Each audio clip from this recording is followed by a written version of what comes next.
Assalamualaikum warahmatullahi wabarakatuh. Bertemu lagi bersama saya Hairul Hidayah di acara Bincang-Bincang Rektor. Pada episode yang ke-34 kali ini, kita kedatangan tamu salah satu alumni kami yang sangat membanggakan. Dia baru saja lulus dari sebuah perguruan tinggi negeri di Amerika Serikat. Dan saya ingin berbincang-bincang dengan alumni satu ini. Siapa dia? Yuk kita temui di sana.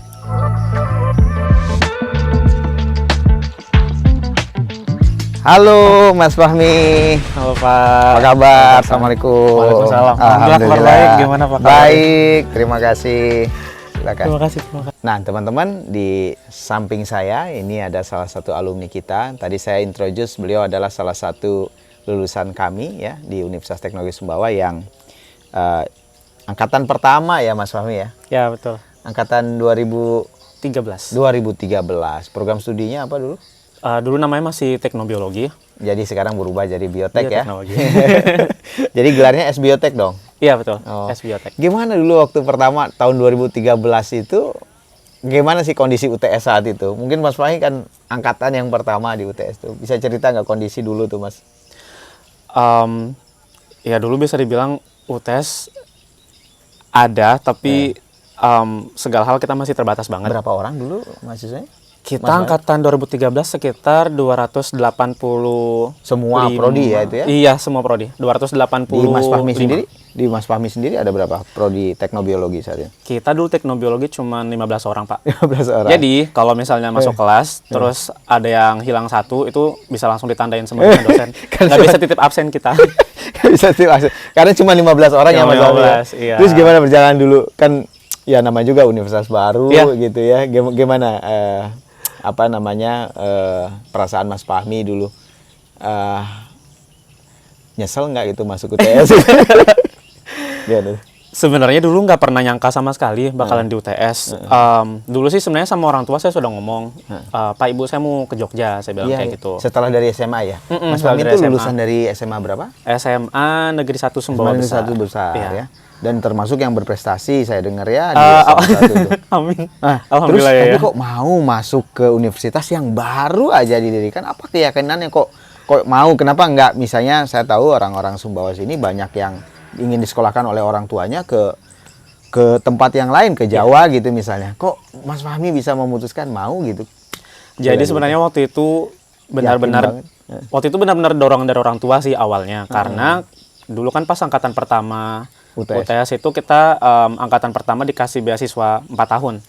Itu yang orang tua waktu itu sangat termotivasi. Satu beasiswa ya? Beasiswa. Kemudian dulu sih komitmen dari fakultas. Jadi kebetulan pada saat itu dekan kita Pak Arif Budi Witarto. Dr. Arif Witarto ya. Beliau waktu itu ini sih komitmen buat bantu jembatani mahasiswa dari teknobiologi supaya bisa punya pengalaman riset di Jepang, karena beliau home base-nya di Jepang. Betul. Jadi orang tua saya berpikir walaupun UTS itu masih kampus baru dan kampus lokal, tapi ternyata networking itu sudah sampai di tingkat global. Jadi waktu itu orang tua berani bilang, kamu harus coba di sini. Kalau misalnya kamu serius, kita yakin kamu pasti bisa berhasil juga di sini. Iya. Waktu itu. Dan 15 orang itu akhirnya lulus semua dengan 15 itu atau ada yang Alhamdulillah gugur? kita lulus semua barengan.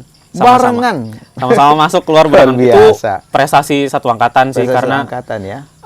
Ya kita komitmen sih, karena kayak yaudah kita udah mulai bareng-bareng, kita bayarnya juga harus bareng-bareng kayak gitu. Jadi waktu itu komitmen banget.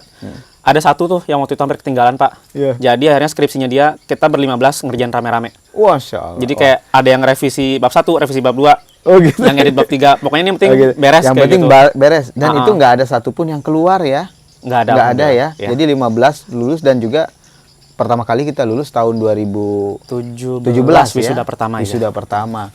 Dan kemudian Mas Fahmi gimana ceritanya tuh kemudian bisa ke Amerika ya? Iya. Gimana cerita? Oke, jadi saya skripsi alhamdulillah selesai Januari 2017.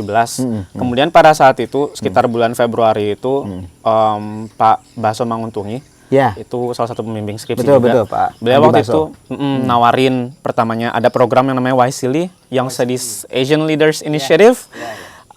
Kebetulan sebelum itu yang sudah pernah lolos Kurniawan, angkatan di bawah saya. Kemudian waktu itu Pak Baso bilang, coba aja ikut, siapa tahu lolos, kan lumayan tuh buat ini ngisi-ngisi waktu sambil nunggu wisuda karena wisuda masih Oktober. Ya udah kemudian saya ikut dan alhamdulillah saya lolos. Akhirnya saya dapat kesempatan 5 minggu di Amerika. Saya dapat 3 minggu di Hawaii, 1 minggu di San Francisco, 1 minggu di Washington DC. Itu awal mulanya saya semakin termotivasi buat sekolah di Amerika. Pulang dari YSEALI, beasiswa Fulbright buka, saya langsung daftar, ikut proses segala macam. Alhamdulillah, saya jadi salah satu penerima untuk beasiswa master. Fulbright ya? Ya. Wah, itu teman-teman tahu semua lah, Fulbright itu salah satu beasiswa yang prestisius karena satu susah gitu ya untuk bisa mendapatkannya mahasiswanya. Yang kedua saingannya tuh seabrek gitu. Iya, Dan betul. ternyata alumni kita dari UTS dari kaki Bukit Olat Maras yang di mana-mana ini tepinya adalah sawah gitu, tetapi ternyata bisa membuktikan pada kita semua bahwa kampus ini juga sejajar dengan kampus-kampus besar lainnya. Iya. Mas Fahmi, sebelum ke sana saya ingin cerita dulu pada saat Mas Fahmi kuliah dulu. Oh ya. Tentu saja di bawah bimbingan salah satu Pak Rektor kita juga ya sebelum saya memimpin yaitu Dr. Ari Kitarto.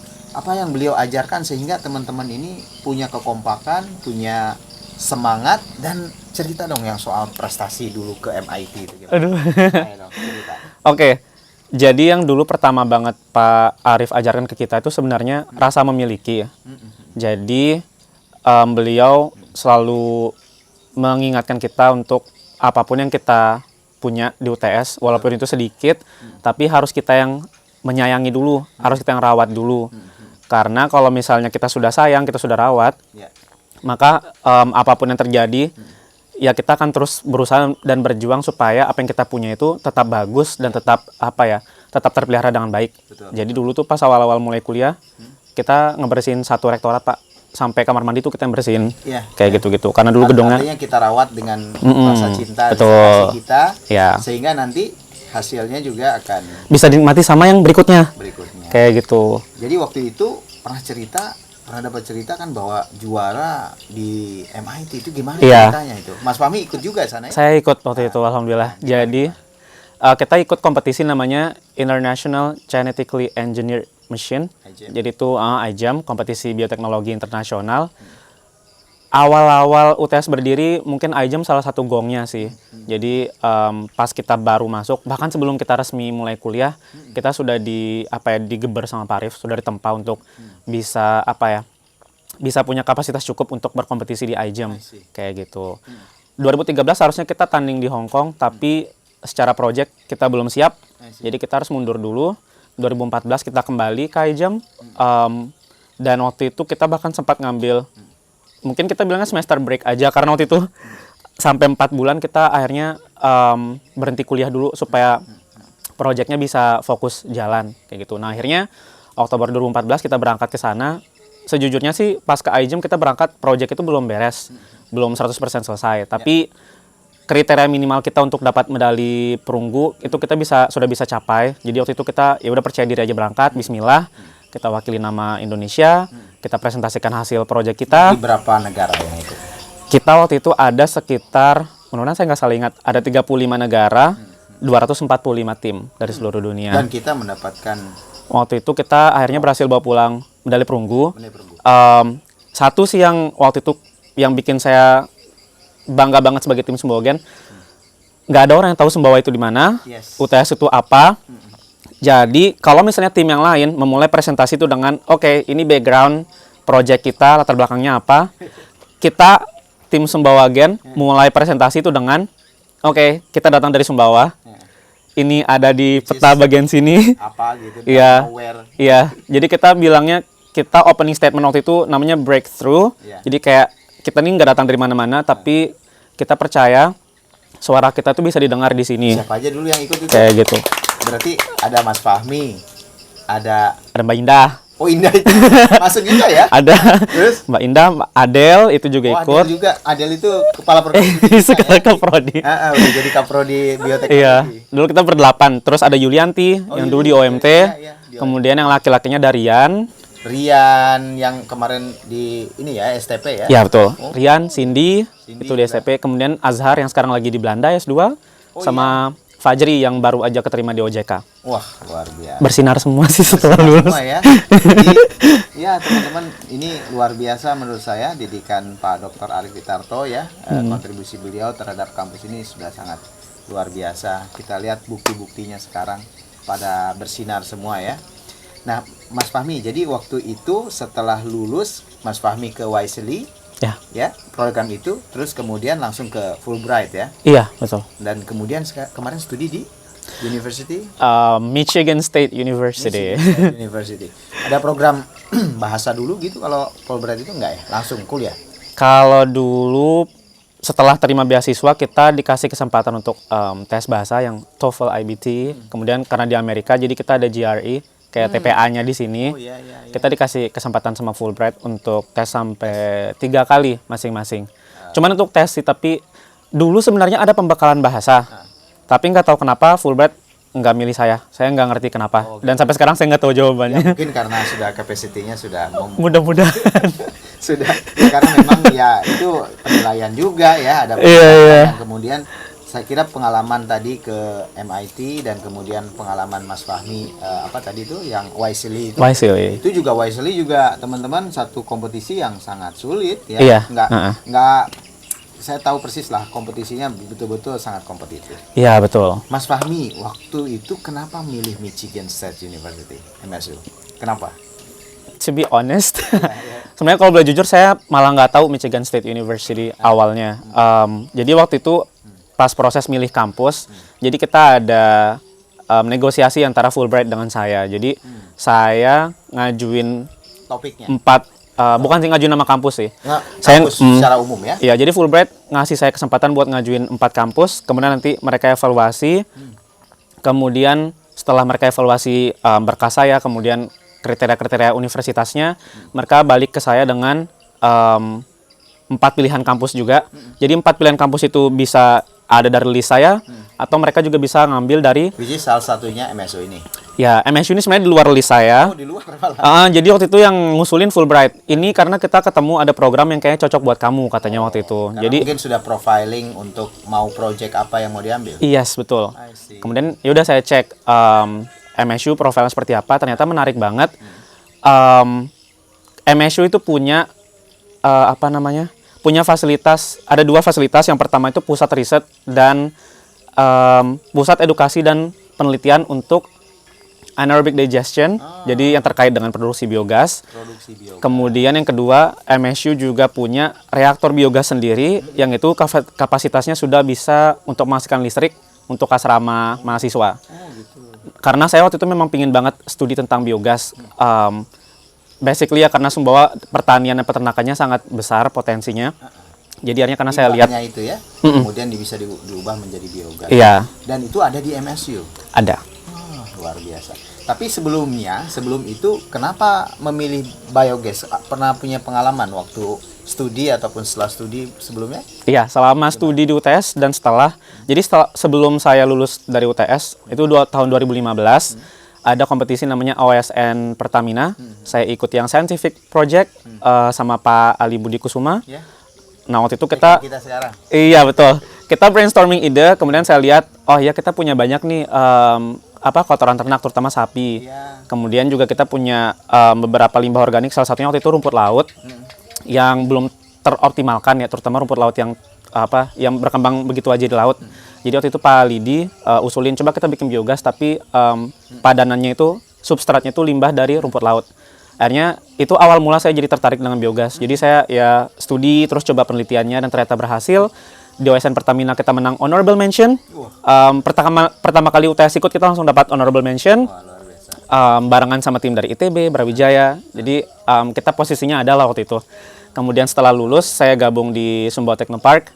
Kita dapat waktu itu project dari BPPT untuk biogas dari kotoran sapi sama limbah limbah organik dari pasar tradisional Sumbawa. Nah, 2 pengalaman ini sih yang bikin saya semakin tertarik untuk belajar tentang biogas. Iya, di MSU. Dan di MSU tadi ada sebuah reaktor yang dia sudah dalam satu sistem pembangkit tenaga listriknya. Ya, betul. Dan itu it works ya? It works. It's working. Sekarang sudah jalan 9 tahun. Jadi karena Mas Fahmi ya, teman-teman semua kita sering mendengar kalau reaktor biogas itu hanya prototipe dan kemudian ya sustainability-nya enggak ini, tetapi Mas Fahmi di sana menemukan bahwa sebuah asrama itu disuplai oleh reaktor biogas. Betul. Yang disuplai ininya apa feedstocknya gitu. Feedstocknya itu dari kotoran ternak, dari peternakan MSU juga. Kemudian iya, jadi Michigan State University itu kampus pertanian pertama di Amerika. Itu yang apa ya, jadi selalu jadi kebanggaan kita sih yang alumni MSU. Jadi dari situ kemudian mengembangkan banyak sektor di bidang pertanian. Jadi, peternakannya apa, sapi atau mayoritas sapi, tapi yang ternak lain juga banyak sih Pak. Jadi sapi, domba, kemudian jadi swine. lebih kepada kotoran ternak. Kalau dari biomasa yang lainnya gitu? Biomasa yang lain kita campurannya itu ke limbah makanan, food waste. Itu yang dari asrama kampus, ada juga dari pabrik-pabrik di sekitaran Michigan. Mereka juga supply ke kita, karena itu sumber pendapatan kita juga sih. Selain dari listrik, pendapatan utama itu kalau misalnya kita mengolah sampah dari perusahaan lain, jadi mereka bayar ke kita, ke MSU. Dan produk daripada itu kan bisa buat pupuk juga ya. Benar. Dan itu digunakan lagi untuk pertanian. Digunakan lagi untuk pertaniannya MSU. Ini integrated sekali itu. Iya, itu yang saya suka banget selama studi di MSU. Nah, jadi itu yang dipelajari ya Iya, di sana ya. Betul. Tesisnya sendiri tentang apa? Oke, sebenarnya bicara tesis, kemarin sih harusnya saya bisa ngerjain lab work, jadi ada eksperimen lab, tapi akhirnya karena situasi pandemi dan agak sulit untuk eksperimen lab, jadi waktu itu saya akhirnya studinya tentang evaluasi, performa, dan analisis lingkungan dari reaktor biogasnya MSU. Jadi lebih ke kayak kita ngerangkum data operasional reaktor biogas MSU selama 7 tahun beroperasi, dihitung dari 2014 sampai 2020. Kemudian setelah itu saya mengevaluasi dampak lingkungannya. Jadi keberadaan reaktor biogas ini seberapa banyak berhasil menekan emisi karbon dioksida ke atmosfer. Dihitung ya, jadi berapa ekuivalensinya ya. Tapi kalau tadi itu berbicara efisiensi sistem nggak di ininya, di pembangkitnya? Ada misalnya energi yang masuk kemudian dikonversi menjadi energi yang keluar gitu. Oh, ini yang saya bahas kemarin mass and energy balance. Oh, mass and energy balance. Iya. Oke. Mas Fahmi, ini di Village ini udah agak mulai gelap gitu. Iya. Jalan-jalan ya. Siap. Ini pertama kali saya kesini, jadi pertama ya? Iya. Kita ya? Iya, baru pertama kali. Ya? Oke. Mas Fahmi pertama kali ke sini, ke Global Village? Iya, pertama kali. Maksudnya di Instagram UTS kayaknya pernah lihat, cuman nggak pernah benar-benar tahu lokasinya di mana kayak gitu. Jadi memang ini kita bangun ya bersama yayasan itu kurang lebih 1 tahun. Jadi kita bisa ngelihat di sini begitu indah ya, di bawah Bukit Olat Maras. Ini bisa lihat di sana apa namanya itu, logo UTS ada di sana. Wah, itu seru sih. Mas, tadi saya juga tahu lah Mas Fahmi ini kan aktif juga ya di kegiatan sosial kemahasiswaan gitu. Gimana Mas Fahmi ini memanfaatkan waktu di samping belajar juga di sana gitu? Oke, motivasi pertama sih karena saya ada rasa senasib sepenanggungan sebagai mahasiswa internasional. Kan maksudnya kita sama-sama struggle ya di ruang perkuliahan. Jadi saya rasa perlu ada ruang lain tempat kita bisa bersosialisasi. Jadi itu sih motivasi terbesar saya dulu. Nah, kemudian organisasi apa? Pertama 2020 sampai 2021 saya alhamdulillah dikasih amanah untuk jadi ketua Permias, Persatuan Mahasiswa Indonesia di Amerika Serikat, cabang Michigan State University. Ada kemudian berapa orang Indonesia di sana, Mas? Di Michigan State nggak terlalu banyak, jadi sekitaran 35 sampai 40 orang. Itu S1, S2, S3. Iya, udah gabungan semua. Kemudian setelah selesai di Permias, saya dikasih amanah baru sama IMSA, Indonesian Muslim Society in America, buat jadi ketua di divisi Students. Jadi Students Department. Ini besar ya, berarti kan seluruh Amerika. Seluruh Amerika. Dan seluruh negara bagian juga ya? Iya, betul. Jadi saya ngeliatin. Mahasiswa Indonesia di sana, di Amerika? Kalau data terakhir dari Kedutaan Besar Republik Indonesia, itu ada sekitar 8.000 orang mahasiswa Indonesia di Amerika. Termasuk yang terbesar setelah Australia dan Jepang kalau saya nggak salah. Gitu ya? Jadi jumlahnya termasuk besar, tapi sebenarnya bisa dinaikkan lagi jumlahnya sih sebenarnya. Terus kegiatannya apa gitu aja biasanya di sana? Kalau di Permias itu kegiatannya kita lebih ke promosi budaya Indonesia di lingkungan kampus. Kemudian kita kolaborasi dengan Konsulat Jenderal juga untuk berbagai kegiatan kebudayaan. Kalau dengan IMSA kita kegiatannya lebih ke bagaimana mengembangkan kapasitasnya mahasiswa Muslim Indonesia di Amerika. Jadi kita kayak sharing ilmu, kemudian sharing bagaimana sih pengalaman studi di masing-masing kampus atau negara bagian. Karena di Amerika sistem kebijakannya per negara bagian. Jadi beda negara bagian bisa beda pengalaman yang kita dapat kayak gitu. Oke, Mas Fahmi, tadi perjalanan Mas Fahmi itu menurut saya luar biasa ya. Banyak perjuangan-perjuangan yang Mas Fahmi telah lakukan yang kemudian menjadi insight bagi ya, teman-teman semua. Lalu selanjutnya Mas Fahmi, what's the next gitu? Apa kira-kira rencana Mas Fahmi ke depan? That's a great question. Kalau untuk sekarang, jadi insya Allah sekarang saya lagi ngambil 1 year gap. Jadi setahun ini saya pulang dulu ke Sumbawa untuk mempersiapkan. Rencananya saya mau lanjut studi doktoral Pak, insya Allah tahun depan. Kembali lagi ke Amerika. Cuman mungkin akan ganti kampus. Jadi nyari profesor baru lagi. Cuman dibantu juga sama profesor yang dari Michigan State. Nah selama setahun ini sebenarnya ada banyak pilihan dan tawaran yang saya coba kerjain sih. Cuman untuk sekarang saya lagi kerjain project aja sama Pak Alidi. Salah satunya nanti yang dalam waktu dekat untuk peringatan Hari Layar. Jadi ikut berlayar dengan teman-teman tim Deep Sea sama BRIN juga nanti untuk eksplorasi Laut Selatan Sumbawa untuk nyari kandidat mikroorganisme yang bisa mendegradasi mikroplastik.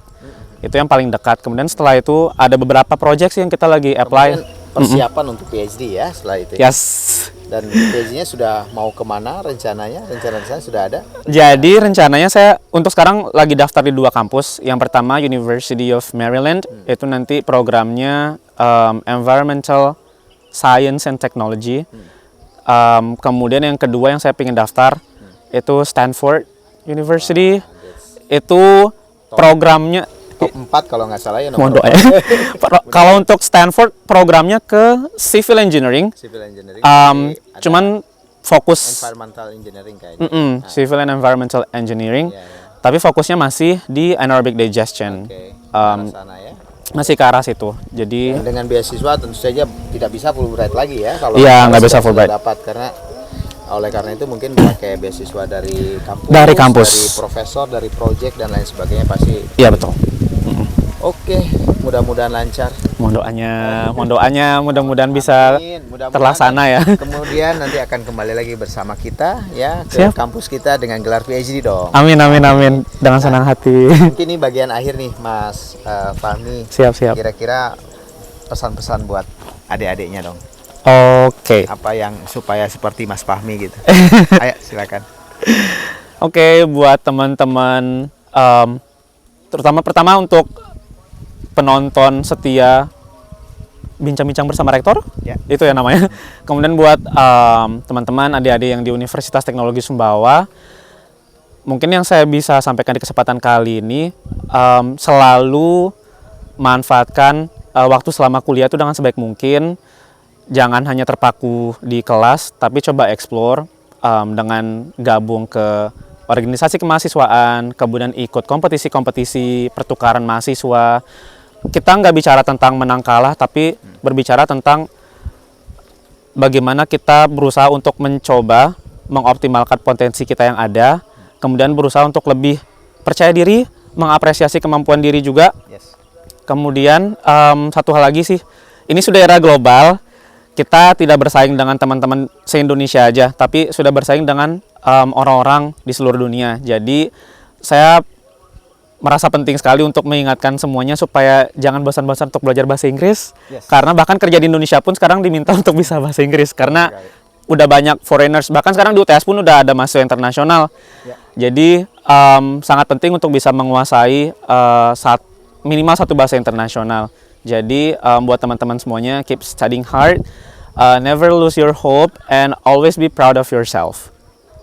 Ya, udah. Terima kasih banyak Mas Fahmi. Nah itu tadi teman-teman harapan dan juga motivasi dari kakak kelas kalian ya, angkatan pertama di bioteknologi. Saya kira itu saja bincang-bincang rektor kita kali ini. Terima kasih Siap. Mas Fahmi. Terima kasih sudah mengundang saya. Ya, kita kembali lagi di bincang-bincang rektor episode selanjutnya. Wassalamualaikum warahmatullahi wabarakatuh. Waalaikumsalam warahmatullahi wabarakatuh. Terima kasih ya Mas. Terima kasih.